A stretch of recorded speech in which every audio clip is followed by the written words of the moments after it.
Vamos a compartir los temas que hemos estado hablando desde ya hace más de un mes. Comenzamos hablando acerca de principios. Principios que los conocemos como leyes, reglas que son inconmovibles, que no cambian y que las podemos encontrar en la Biblia, pero también se pueden encontrar ahora hasta científicamente comprobadas varias de estas leyes o principios, como lo que hablábamos la semana pasada acerca del principio de la siembra y de la cosecha, que está en la Biblia, pero no necesariamente solamente nosotros lo podemos llevar a cabo o hablar de la siembra y la cosecha, sino cualquier otra persona, aunque no se proclame creyente y cree en este principio, lo puede vivir. Ahora yo quiero introducirme hablándoles por qué estamos hablando de temas como estos, los principios, porque yo creo que estamos a las puertas de un cambio mundial. Estamos escuchando frases como la nueva normalidad, ¿verdad? La nueva forma de vida. Entonces escuchamos frases como el nuevo mundo, la nueva, el nuevo orden mundial. Y con esto se están abriendo las puertas para que nuevas, ¿cómo lo podríamos decir? Nuevos órdenes, reglamentos se instituyan y haya entonces cambios constitucionales. Por ejemplo, la Constitución de los Estados Unidos es reconocida por ser fundada o ser escrita con la Biblia a un lado. Entonces, este país es impresionante cómo la nación de los Estados Unidos ha sido una nación ejemplar por muchos años, desde que fue fundada, y todos los logros, y se ha convertido en una potencia mundial, porque los principios constitucionales que han regido esta nación, y que lamentablemente están cambiando muchos de esos principios ahora mismo, en estos tiempos, esos principios han hecho que la nación de los Estados Unidos haya sido lo que es, una nación poderosa económicamente, poderosa en cuestión de tierra, fértil, próspera, rica, con un ejército poderoso. Todo eso tiene que ver por la forma de vida de la nación, porque la nación fue fundada y los padres de la nación respetaron la Biblia y pusieron la Biblia a un lado para escribir todas estas leyes que han regido esta poderosa nación. Esos son principios, lo que es la constitución de un país, los principios bíblicos, como les mencionaba. Estamos viendo y tenemos que tener mucho cuidado de las leyes que se están peleando para que se hagan leyes en los países, en las naciones. Y ante todo eso, nosotros como cristianos necesitamos reafirmar nuestros principios. Necesitamos recordar los principios que nosotros tenemos. ¿Cuáles son los principios que rigen tu vida como creyente, como un seguidor de Jesús? Porque déjenme explicarles esto. Podremos tener algunas diferencias como creyentes, pero que se convierten en diferencias que no son tan relevantes. Por ejemplo, hasta el día de hoy la iglesia tiene debate si la mujer debe de usar pantalón o debe de usar falda. Y es un debate que está entre los creyentes, pero eso yo creo que no estás pecando si es una cuestión de protocolo de vestimenta, pero es un tema que para mí eso no es un principio bíblico, no es algo que el Señor estableció como un principio, pero puede ser un motivo de debate. Otra cosa puede ser, se habla hoy en día de que si un cristiano se debe de poner un tatuaje o no se debe poner un tatuaje. Y bueno, cada uno de nosotros tenemos nuestras convicciones, pero eso no es un principio tampoco. No se encuentra en la Biblia si es pecado o vas a perder o vas a caer de la gracia de Dios porque tienes un tatuaje. Pero son motivo de debates, argumentos. Quiero que me ayude y repita conmigo la palabra argumentos. Son argumentos que podemos tener. Tú y yo podemos tener diferencias de argumentos en cuanto a temas como los que les acabo de mencionar. Pero no habría tanto problema, escuchen esto, no habría tanto problema si tú tienes una diferente forma de pensar acerca del tema de la vestimenta, o de los tatuajes, o de la música. No voy a decir que pueda tener algunas repercusiones, pero podremos tener diferencias. Pero creo que cuando hay un principio no debería de haber diferencias entre los creyentes en nuestra forma de pensar. Voy a ponerles un ejemplo. Si hablamos de orar y que nosotros oramos al Padre, ninguno de nosotros debería de tener un diferente argumento en cuanto a orar al Padre, porque ese es un principio. Jesús enseñó que todo lo que pidamos se lo debemos pedir al Padre y lo debemos de pedir en el nombre de Jesús. Eso está claramente en la Biblia. Entonces hay cosas que no son tan relevantes, pero hay cosas que son muy relevantes y que como iglesia debemos de prestarles mucha atención a eso. ¿Cuántos me siguen hasta aquí? Por ejemplo, miren mis hermanos, si alguno tiene un debate aún como creyente y en la iglesia de que el Barça es mejor equipo que el Real Madrid, se puede respetar el argumento de uno con el otro porque uno piensa que su equipo es mejor que el otro equipo. Y bueno, ahora si se va Messi, yo no sé cómo le van a hacer, ¿verdad? Pero son argumentos que pueda tener una persona con otra acerca del deporte, acerca de un equipo. Y eso es irrelevante, porque si tú le vas a las Chivas y yo le voy a la América, al final eso no tiene tanta relevancia. Pero cuando hablamos de un principio bíblico, nosotros los cristianos no deberíamos de tener debates con aquellas cosas que son principios, que son leyes de parte del Señor y que eso no cambia. Por ejemplo, ¿sí o no dice la Biblia, no mentirás? Ese es un principio. No hay argumento que alguno diga, ay, es que, no sé, yo encontré una nueva filosofía acerca de que sí puedes mentir un poquito, que... No, la Biblia dice claramente que no mintamos, que no robemos. La Biblia es clara con esos mandamientos, 10 mandamientos que están escritos en Éxodo capítulo 20. Así que, pero quiero hablar un poco acerca de lo que para nosotros es importante recordar cuáles son nuestros principios. Y hemos hablado de temas como la santificación del matrimonio. Nosotros creemos que el matrimonio se santifica en el altar y creemos que se santifica la unión, que lo que Dios juntó no lo separa el hombre. Está en la palabra y es un principio que da el comienzo de la institución de la familia. ¿Debemos ponerle atención a eso? ¿Cuántos me dicen amén?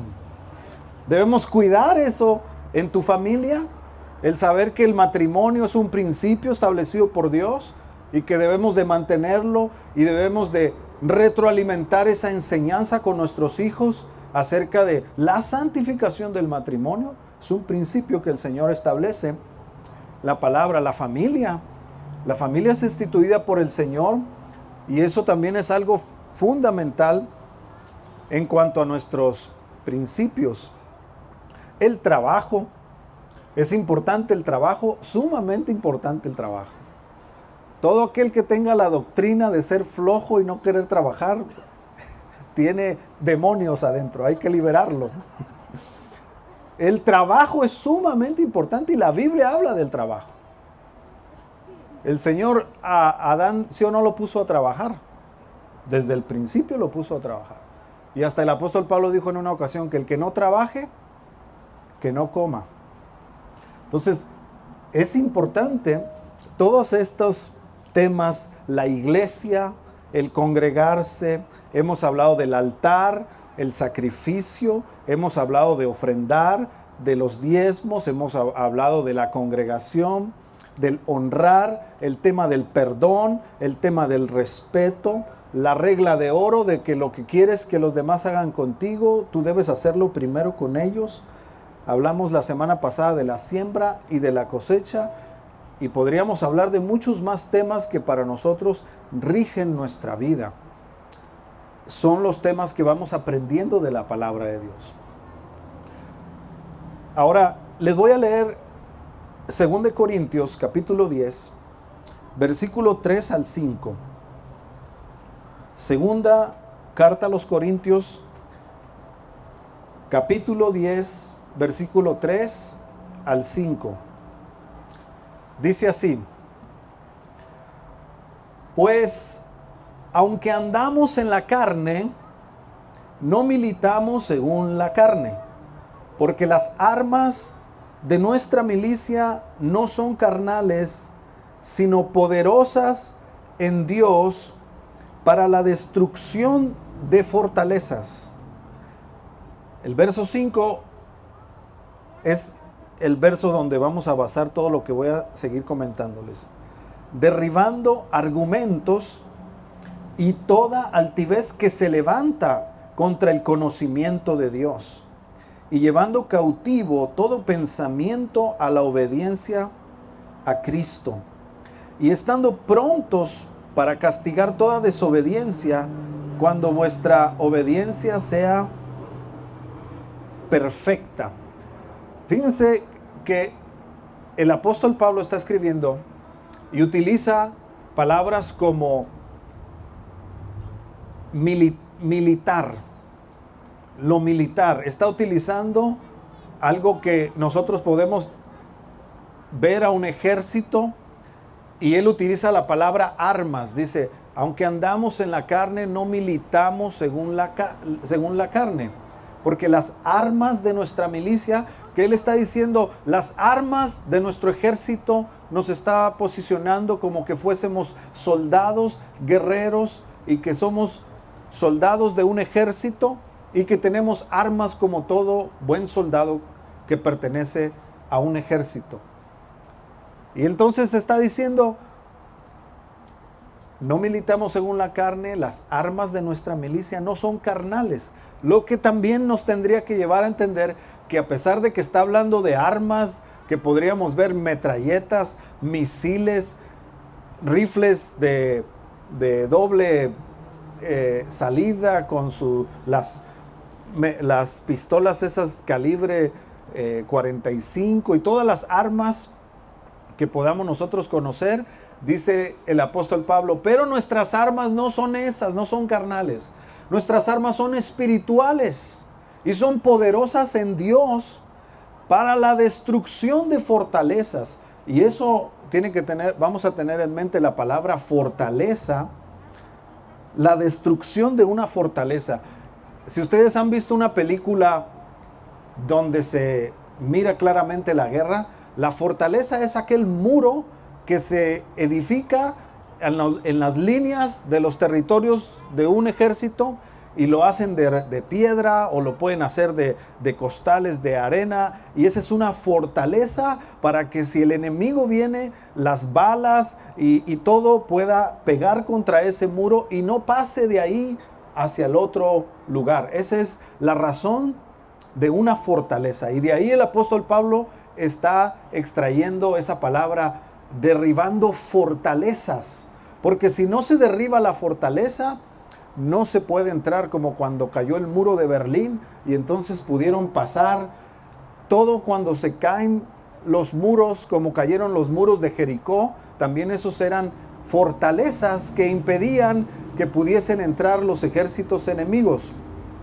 Y el apóstol Pablo está diciendo, nosotros no tenemos armas carnales, tenemos armas espirituales, pero que son poderosas en Dios para la destrucción de fortalezas, derribando argumentos. Esta es otra palabra importante, porque aquí ya está dando el apóstol Pablo un poquito más de luz, dando a entender que esas fortalezas que se levantan contra el conocimiento de Dios son pensamientos, son argumentos, son ideas, formas de pensar, razonamientos que nosotros tenemos para ciertos temas.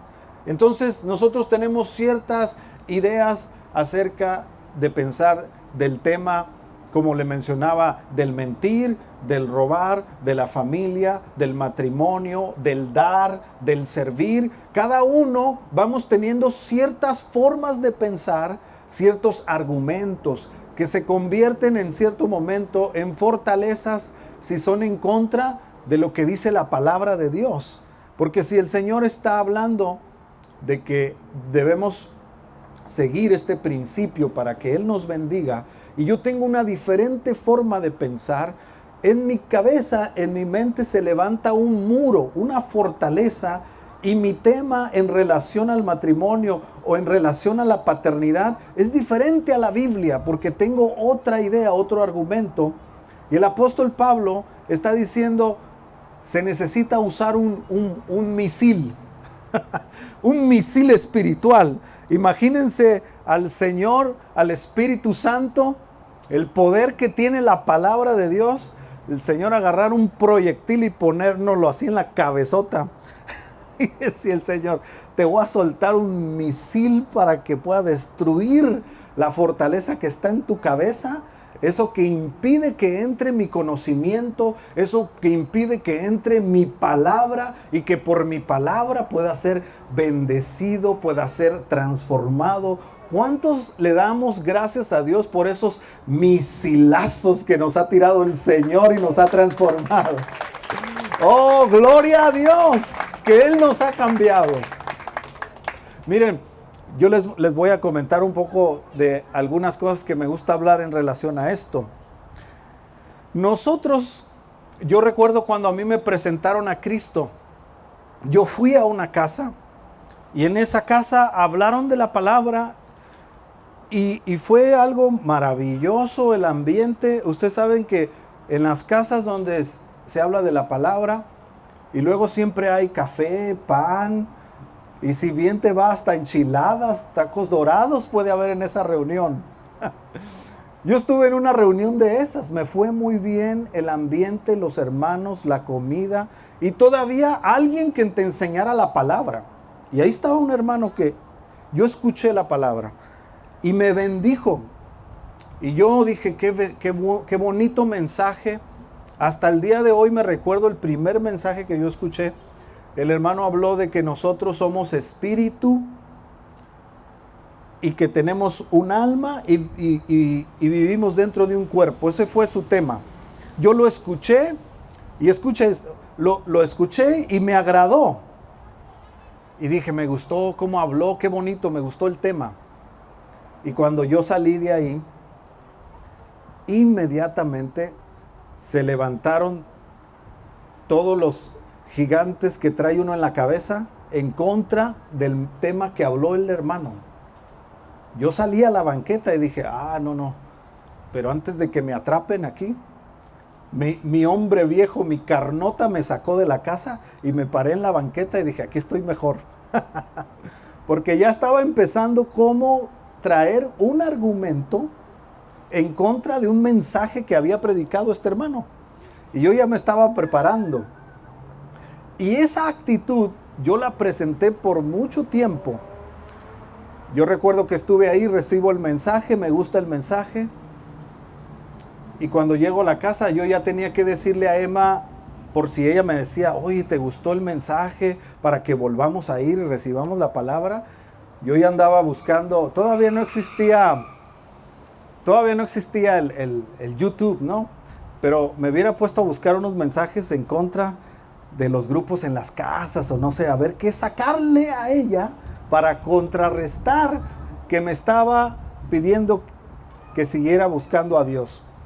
Yo recuerdo que cuando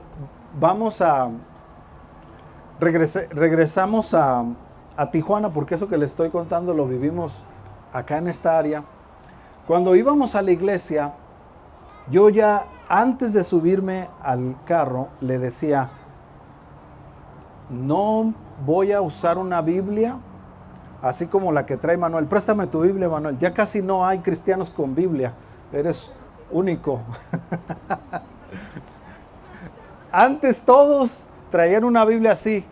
Y el que traía una Biblia como esta, lo calificabas como algo poderoso, porque está poderosa la Biblia. Imagínate un bibliazo de esto así. Había Biblias chiquitas como un cuadro acá, y eso se le llamaban cristianos secretos, porque se la ponían en la bolsa aquí para que nadie supiera. Porque esta era una forma de identificar a un cristiano, su Biblia. Hoy ya no, ¿verdad? Hoy la traemos en el teléfono. Entonces, pero antes esta era la manera donde se identificaba. Mira, trae Biblia, y dependiendo del tamaño miraba la espiritualidad del brother. Y yo recuerdo que le decía a Emma, ¿sabes? Compramos nuestra primera Biblia y le decía, yo no voy a cargar la Biblia. Ahora, ¿por qué creen ustedes que yo no quería cargar la Biblia? Repita conmigo, argumentos. Uno tiene sus ondas, sus ideas, y esas eran las ideas que yo traía. Argumentos que yo podía sacar para no cargar una Biblia. Y me recuerdo que yo también no sé de dónde me salió la onda de sentarme hasta atrás. Volteen a los que están sentados allá atrás, ahorita vamos a hablar de ellos. Yo no sé de dónde salía que yo le decía a Emma, no quiero cargar Biblia y yo no me voy a sentar enfrente, hasta atrás. ¿Qué eran? Argumentos, ideas que trae uno aquí. Y me recuerdo que en aquel tiempo también se usaba corbata. Todos los hermanos tenían que traer corbatas. Si tú no traías corbata, perdías unción. Y yo le decía a Emma, yo no me voy a poner corbata, yo no voy a cargar una Biblia, yo no voy a sentarme enfrente. Y yo tenía mis ideas y yo tenía mis argumentos para poder combatir lo que me pudiera decir Emma acerca de llegar a obedecer estos principios maravillosos de amar la bendita palabra del Señor. Díganme si no es un privilegio, es un honor, es una bendición que hasta el día de hoy podamos seguir leyendo la bendita palabra de Dios, podamos seguir teniendo a nuestro alcance la libertad de poder conocer a Dios a través de la Biblia. ¡Aleluya! Mis hermanos, puede llegar el día donde ya vaya a ser prohibido leer la Biblia. Imagínense, todavía tenemos esta bendición, ese privilegio de leer la palabra. Gracias, Manuel. Que Dios te bendiga. Eres un hermano poderoso en Dios.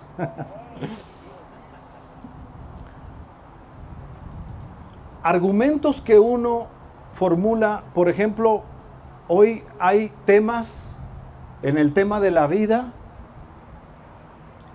hay ideas acerca de aprobar leyes como el aborto, el matrimonio del mismo sexo y tantas cosas que van en contra de los principios de Dios. Y nosotros hoy necesitamos más que nunca tener los argumentos correctos, el conocimiento correcto, porque cuando hablamos de un principio, nadie puede tener una verdad diferente en un principio. Un principio es claro, la Biblia se interpreta por sí sola y es tan fácil entender cuando hay un principio de Dios. Y ante eso, la Biblia está hablando de derribar. Repita conmigo, derribar. ¿Saben? Cuando estaba leyendo esta palabra, derribar, me recordé de el gigante Goliat, que derribó David con una piedra, ese pequeño pastor que salió al frente en contra de un gigante un gigante que estaba atemorizando a toda la nación de Israel y que tenía un mensaje de maldición, un mensaje de muerte, y ellos tenían miedo de este gigante porque su mismo aspecto daba miedo, la altura del gigante. Pero un pequeño pastor con una piedra, pero ungido por Dios, lleno del Espíritu Santo, él pudo enfrentar a este gigante y tirar esa piedra. Y yo siempre he creído que fue el Señor que direccionó la piedra para que quedara justo entre ceja y ceja, incrustada en la cabeza del gigante. Y a través de esa piedra que lanzó David, hubiese caído el gigante y hubiese sido derribado. Y Pablo está utilizando la palabra derribar argumentos, porque derribar significa bajarlo hasta el suelo, tirarlo completamente. Y me doy cuenta cómo el Señor es tan bueno, es tan maravilloso, tan misericordioso, que Él ha venido con su palabra, con su gracia, a derribar argumentos de temas que nosotros teníamos en contra de los principios de Dios, para bendecirnos. Gracias a Dios que yo, que un día me negaba a cargar una Biblia, hoy estoy aquí predicándoles la palabra de Dios. Algo tuvo que haber hecho el Señor para derribar mis argumentos, pero Él es poderoso para derribar todo argumento. Dice, son poderosas en Dios las armas del Señor. Algo tuvo que hacer el Señor para que no solamente yo, para dejara de pensar en sentarme hasta atrás. Y no estoy sentado hasta atrás, sino estoy aquí enfrente de todos ustedes. Solamente Dios puede cambiar la forma de pensar de nosotros. Eso es por gracia y misericordia. Qué bueno es el Señor. Qué bueno es Dios que si no hubiese cambiado mi forma de pensar, machista de Tijuana, México, Baja California, yo no tuviera el matrimonio que tengo hoy. Gracias a Dios que me cambió la manera de pensar en cuanto a que uno es machista. Hablemos de los machistas un ratito.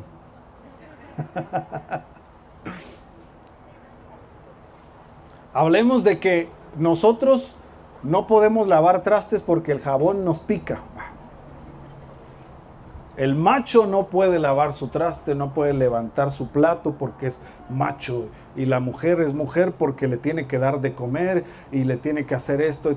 Esos son conceptos, argumentos que traemos en contra de la misma palabra. ¿Qué acaso no dice la Biblia? Maridos, traten a sus mujeres como a vaso más frágil, como a coherederas de la gracia de la vida, para que vuestras oraciones no tengan estorbo. ¿Sí o no? Una mujer que la tratan bonito, que el hombre ya no es un macho, sino es un romántico, cariñoso, que canta, que le trae una flor o le trae unos rábanos cuando hay carne asada. ¿Sí o no, mujeres? Eso es mejor que tener esos machos hispanos. ¿Sí o no? El Señor ha transformado nuestra forma de pensar. Y nuestro matrimonio cambió cuando cambiamos conceptos, ideas que traíamos incrustadas de nuestras generaciones pasadas. ¿Qué podemos hablar de las mujeres? Mejor no, ¿verdad? No nos va a ir tan bien si hablamos de las mujeres. En una ocasión estudiaba yo una palabra que la mujer, que si el hombre es machista, en este caso a la mujer se le califica, se me va ahorita ese, pero no sería una mujer feminista, porque se ha dicho erróneamente que la mujer es feminista si el hombre es machista, como que fuera la descripción, pero no es esa. ¿Cómo es, perdón? Hembrista. Eso. Y son mujeres también que tienen ciertas ideas de vivir también en su forma de vida, así como el hombre puede ser machista y tener sus ideas y montarse en su macho y no querer cambiar su forma de ser y de actuar por sus argumentos que tiene. también hay mujeres que tienen argumentos y van en contra de una buena relación de matrimonio, formas de ser. Dios también transforma a las mujeres. Mujeres digan amén, amén, amén. El Señor también hace de una mujer que dice, mujeres como dice, amar a vuestros esposos y denles de comer. ¿Qué más dice la Biblia? Dice que la mujer tiene que sujetarse a su marido. ¿O no dice así? Mira, ninguna dijo amén. Ese es el problema que tienen los argumentos. ¿Dice eso la Biblia o no? Mujeres, dice, someteos a vuestros maridos así como al Señor. Esa es una palabra de parte de Dios. Y va a haber argumentos que va a tener una mujer para decir, no, ¿yo por qué? No, esto y esto. Pero si tú no obedeces lo que dice la Biblia, ¿cómo quieres que Dios te bendiga si para cada principio que Dios nos pone tenemos un argumento cómo refutarlo? ¿Se dan cuenta que astuto es el enemigo? El Señor nos dice que nosotros perdonemos y tenemos argumentos para decir que no perdonamos.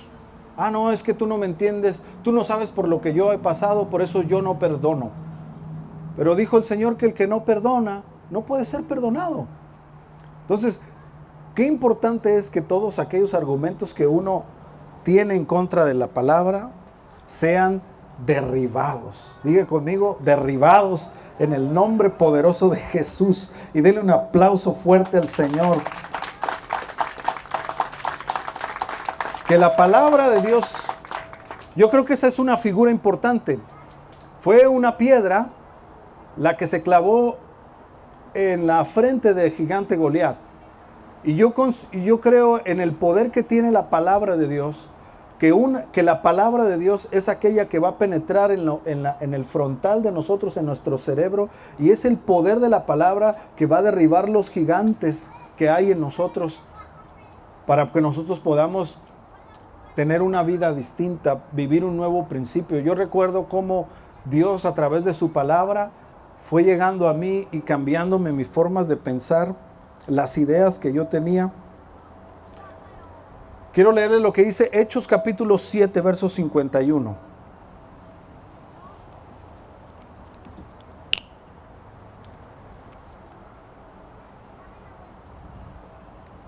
Dice la palabra,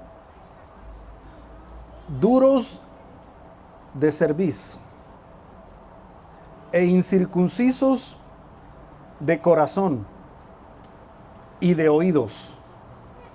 Vosotros resistís siempre al Espíritu Santo, como vuestros padres, así también vosotros. Fíjense cómo dice esa escritura, duros de cerviz. ¿Qué es la cerviz? ¿Quién me puede decir qué es la cerviz?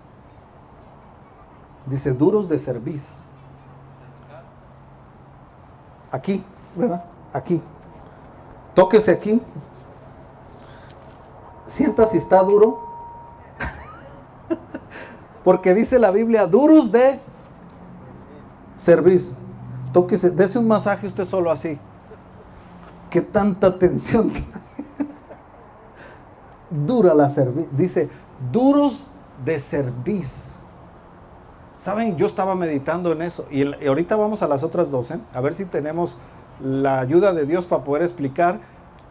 Incircuncisos de corazón e incircuncisos de oídos. Dice, duros de cerviz, incircuncisos de corazón y de oídos. Siempre resisten al Espíritu Santo. Así es este hombre natural, duro de cerviz, incircunciso del corazón, incircunciso de los oídos. Fíjense qué importante estas tres cosas que menciona este versículo. Aquí la cerviz, el corazón y los oídos. En una ocasión, un médico me explicó lo que es una muerte cerebral. cuando una persona tiene muerte cerebral, de aquí, de la cerviz para arriba, ya no hay vida. El cerebro está apagado. A pesar que el corazón y todos los demás órganos del cuerpo estén vivos y la persona pueda tener a lo que se le conoce vida artificial a través de un ventilador o de una máquina, la persona pueda seguir viviendo porque tiene órganos saludables, pero su cerebro, está muerto. Eso es lo que el diagnóstico clínico es una muerte cerebral. Y parte de aquí, hay un estudio que hacen los médicos para poder extraer de aquí, de la cerviz, se puede extraer un tipo de líquido de sangre y se encuentra si se está oxigenando el cerebro o ya el cerebro no se está oxigenando, entonces se diagnostica la muerte cerebral. Y yo estaba pensando, qué interesante esa frase, duros de cerviz, porque de aquí es toda la información que está en nuestra columna vertebral y sube hasta nuestra cabeza, alimenta lo que está este cuerpo, se conecta con el cerebro. Entonces, si nosotros tenemos dura la cerviz, estamos cancelando todo tipo de flujo de oxígeno para el cerebro.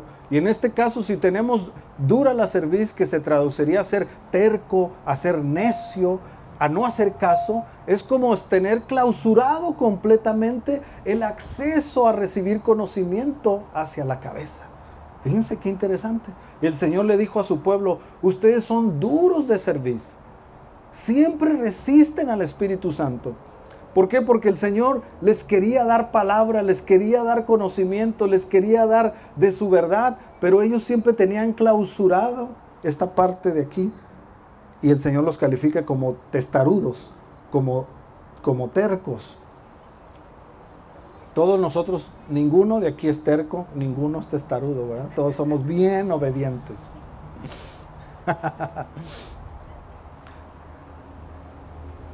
Todos nosotros sufrimos de tener terquedad. Todos somos terquitos o terquitas y tenemos ideas que van en contra del conocimiento de Dios. Por eso necesitamos lo siguiente: incircuncisos de corazón. ¿Qué significa eso? ¿Cuántos se recuerdan de la circuncisión?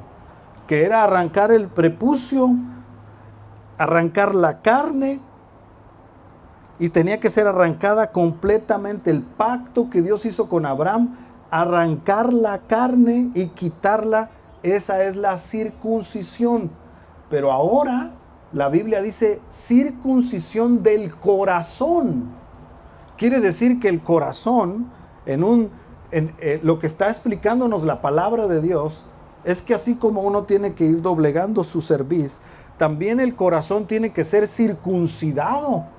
Se tienen que arrancar de nosotros esa carne que es una figura de los pensamientos, ideas humanas que uno tiene, a veces culturas, formas de pensar que están arraigadas en nuestro corazón y que tiene que venir el bisturí del Señor y arrancarnos la carne, circuncidarnos el corazón, para que el corazón empiece a funcionar como un corazón que Dios quiere que funcione. Qué importante, ¿verdad? Y luego dice, incircuncisos de oídos. ¿Habrá una circuncisión de los oídos? Sí. Jesús dijo, ustedes tienen oídos, pero no oyen.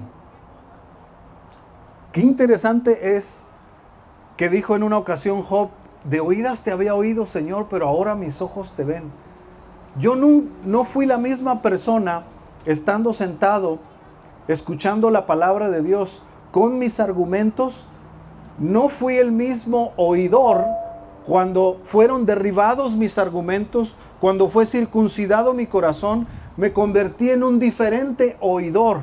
Ahora oía la palabra de forma distinta, como que los tapones que tenían mis oídos fueron quitados. Dios circuncidó mis oídos para poder oír la palabra bendita del Señor. ¿Cuántos le dan un aplauso a Dios por esa maravilla que hace el Señor en nosotros? Circuncidar corazón, circuncidar oídos. Ahora quisiera terminar con algo que leí en el versículo que dice de 2 Corintios 10, 3 al 5, y voy a volver a leer ese verso para que lo tengan en mente y terminar con esto. Dice, voy a leer desde el verso 5, derribando argumentos y toda altivez que se levanta contra el conocimiento de Dios, y llevando cautivo todo pensamiento a la obediencia a Cristo, y estando prontos para castigar toda desobediencia cuando vuestra obediencia sea perfecta. Yo quiero que meditemos y que esta sea nuestra conclusión, mis amados hermanos, el poder meditar bien ese versículo, lo que estamos leyendo, porque dice que seamos prontos para castigar todo pensamiento, que llevemos cautivo todo pensamiento. ¿Qué significa llevar cautivo? Cautivo es amarrar. Cuando a un prisionero se le amarra de sus manos y se le inhabilita, en otras palabras, y se lleva cautivo para que no cause ningún más daño, se le ponen las esposas o se le amarra y se le lleva cautivo hacia cierto lugar. Y es lo que está diciendo la palabra, que nosotros debemos de llevar cautivos, apresar, ponerle esposas a todos los pensamientos malos que se levantan aquí en nuestra cabeza, llevando cautivo todo pensamiento a la obediencia a Cristo. Fíjense, siendo prontos para castigar toda desobediencia de la mente. Miren qué tremendo lo que está diciendo la palabra, porque no está hablando de llevar cautivas obras. Dice, lleva cautivos pensamientos. Y pensamientos solamente tú y Dios saben lo que estás pensando. Obras lo podemos ver los demás, las obras ya son visibles. Y el versículo no está diciendo llevando cautivas las obras malas. El versículo está diciendo llevando cautivo todo pensamiento. Y siendo prontos para castigar toda desobediencia. Qué actitud tan importante, ¿verdad? Ser prontos para castigar desobediencias que se originan primero aquí. Porque lo que nosotros vemos que alguien desobedece físicamente, no empezó la desobediencia en el acto. La desobediencia comienza en la mente. La rebeldía comienza en la mente. La idea de hacer algo malo comienza en la mente. Por eso la Biblia está yendo más allá. El Señor no quiere prevenirte de las malas obras. Él quiere prevenirnos de los malos pensamientos, siendo prontos para castigar esos pensamientos. ¿Cuántos de los que están aquí piensan mal? Levanten su mano. Y los que no, Señor, perdónalos por mentirosos. Todos nosotros pensamos mal, porque por eso está el consejo de la palabra. Dice, siendo pronto para castigar tus malos pensamientos. Las desobediencias, mis hermanos, comienzan en la mente. Cuando dice castigar las desobediencias. Por eso Jesús dijo, tengan cuidado los hombres de adulterar con sus ojos. No habló del adulterio ya físico. Él dijo, no, ten cuidado del adulterio de tus ojos. Porque les digo ciertamente que el hombre que mira a una mujer para codiciarla, ya adulteró con ella en su corazón. De eso estaba hablando Jesús. De lo que empieza en la mente. Nosotros tenemos que saber castigar los malos pensamientos desde que vienen a la mente. Y eso se llama honestidad. Repita conmigo, honestidad con Dios. Debemos de ser honestos con el Señor. Tener una relación sincera con Dios. Señor, ¿cómo te puedo ocultar este mal pensamiento que traigo aquí en mi cabeza? Señor, ¿cómo te voy a ocultar a ti esta idea que se me está metiendo en la mente y que está haciéndome cambiar mi forma de actuar? ¿Cómo te puedo ocultar esto, Señor, si es algo que tú lo sabes y que yo lo sé? Tal vez mi esposa no lo sabe, ni siquiera mis hermanos o tal vez ni el pastor sabe lo que yo traigo en la cabeza, lo que tengo días pensando acerca de cosas que me están haciendo cambiar ciertos principios, Señor. El principio de adorarte, de buscarte, de servirte. Señor, yo necesito que tú me ayudes a llevar cautivo este pensamiento a la obediencia a Cristo Jesús. Hermanos, esto es una realidad de la vida. A veces hay ideas que se empiezan a gestar en la mente. Y yo leía esto que está en Salmo 119, versículo 105. Lámpara es a mis pies tu palabra y lumbrera a mi camino. Siempre que leo la Biblia, Dios me alumbra mi mente. Siempre que leo la Biblia es una luz para mi mente. Siempre que abrimos la Biblia, lámpara es a mis pies, tu palabra es lumbrera a mi camino. ¿Qué quiere decir? Tu palabra es una lumbrera para mi vida, Señor. Cuando abro la Biblia, cuando leo tu palabra, tú alumbras mis pensamientos. No hay manera de esconder una idea errónea. La única forma donde nosotros podemos esconder un mal pensamiento es no prender la lámpara. Si uno no lee la Biblia, es porque no queremos que esa luz alumbre nuestra cabeza. Pero cuando uno lee la Biblia, como decía David, Señor, escudriña aún mis pensamientos hasta lo más profundo, Señor, y encuentra lo sucio que está en mí. Es maravilloso poder leer la Biblia y encontrarte que la palabra de Dios es lumbrera y que alumbra nuestra mente, y que dice la palabra de Dios en Juan capítulo 3, y esa luz vino al mundo, y dice que todo aquel, dice, y los hombres amaron más las tinieblas que la luz, porque sus obras eran malas. Pero el Hijo del Hombre no vino a condenar al mundo, sino vino para que el mundo sea salvo a través de él, dice la palabra. Fíjate qué lindo es la gracia de Dios. Nosotros no abrimos la Biblia para que Dios nos condene porque estamos pensando mal. Abrimos la Biblia para que Dios nos ayude porque estamos pensando mal. Es la palabra la que nos va a ayudar a limpiar nuestra forma de pensar. Es la palabra la que va a limpiar nuestra mente. La bendita palabra del Señor. Sí es cierto que nosotros tenemos un recurso. Isaías capítulo 26, verso 3 dice, tú guardarás en completa paz aquel cuyo pensamiento en ti persevera, porque en ti ha confiado. Qué lindo, ¿verdad?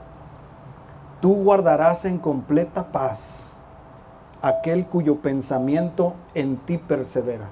¿Cómo puede perseverar mi pensamiento en Dios? Manteniéndonos en la palabra.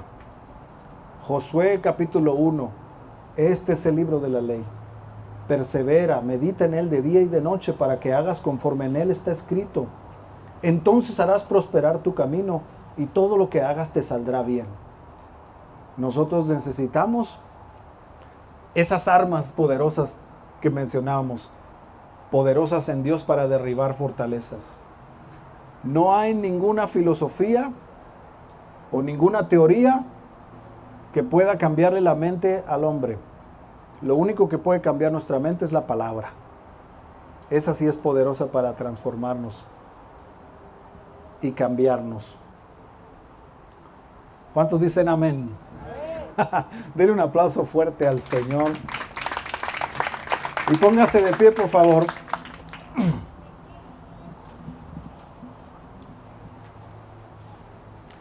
Derribando argumentos que se levantan en contra del conocimiento del Señor, llevando cautivo todo pensamiento a la obediencia a Cristo, siendo prontos para castigar toda desobediencia. Oh bendito Señor, te damos gracias esta tarde, porque tu bendita palabra ha venido, Señor, muchas veces a combatir con nuestra forma de pensar. Hemos sido nosotros los principales resistentes a tus principios, Señor. Hemos sido nosotros los que nosotros mismos, nuestra propia humanidad se ha levantado contra tus principios, Señor. Pero gracias por tu misericordia y por Jesucristo, que has venido a darnos vida, has venido a salvarnos, has venido a cambiar nuestra dura cerviz, nuestro corazón incircunciso, nuestros oídos sordos.